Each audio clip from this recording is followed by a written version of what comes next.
this be? I don't understand. I'm a super elite. That does it. That's it. This planet is history. Hear me, Kakarot? You're finished.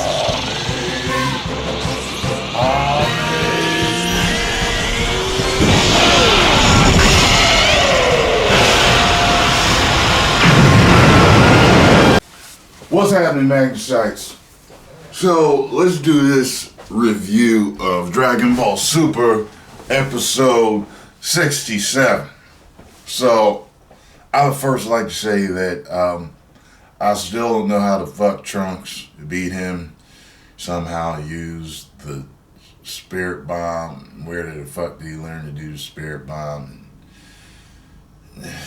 And that's a hole as far as I'm concerned. I believe Vegito would have defeated where the fuck his name is, half black and half bitch ass immortal god, whatever his name is. I don't care for it. One thing I realized with me is a lot of times when I watch these dubs, I really don't pay attention to how they pronounce certain people's names, especially if I don't give a fuck about them, and I don't give a fuck about that character. I really don't. I mean, he's a challenge, and he did a couple of cool things, but I don't care. It looks like his name is Magnus or something. I don't give a fuck. I don't care. Anyway, I wait to see the English translation. That's what I'll call him. But anyway, his bitch ass. So Trunks beats him. Vegito would have beat him if he didn't split. And then, the unexpected happens. Okay. He comes back in a funnel of black smoke, covering the sky, covering the earth, and somehow they know exactly what's happening. The guy says something about trying to become, what do you say, the universe or judgment itself. He covers the whole planet, kills every living being on the planet, and these faces are going out into the universe. And he's even able to smile at people in the normal timeline. And then I was wondering when Goku was going to use that button. I was really, after Trunks beat him, I didn't think we were going to see him use the button until, another, a really grave danger. But he ended up using it. And he brought over whatever his name's,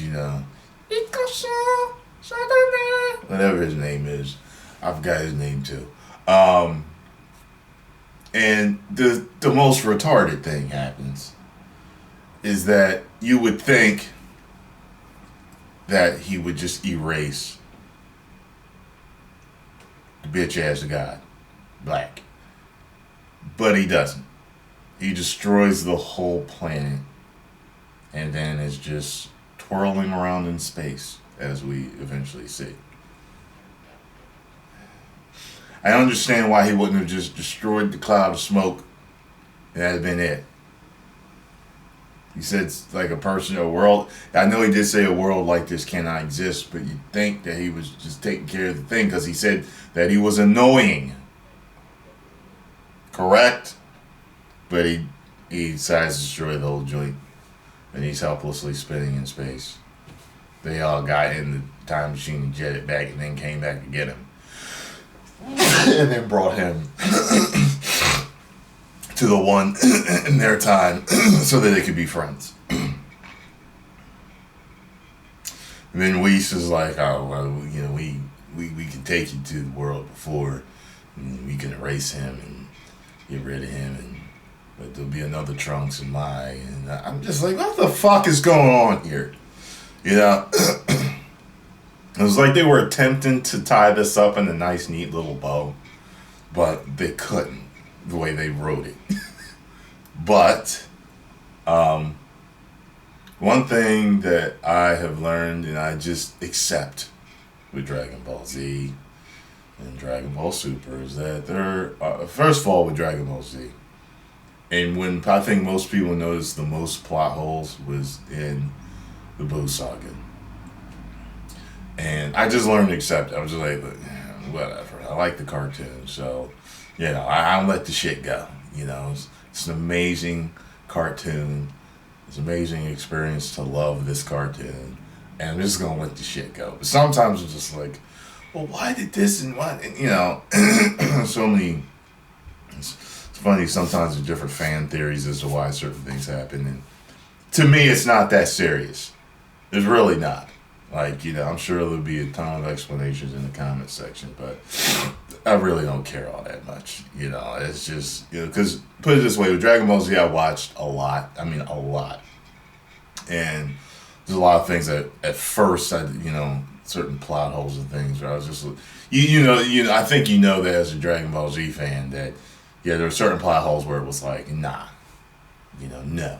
And then I've heard about Akira Toriyama actually forgetting things and not knowing that he forgetting that he did certain things, and people would have to remind him and shit so he wouldn't fuck storylines up. So that's probably what's going on here. But I just learned a while ago, just certain things happen in Dragon Ball, and you're just like, what?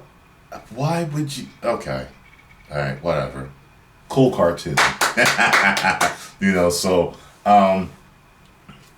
I was entertained watching this episode. I was, I didn't have no problem with it. Well, I just expressed my issues, but I was entertained. I watched it.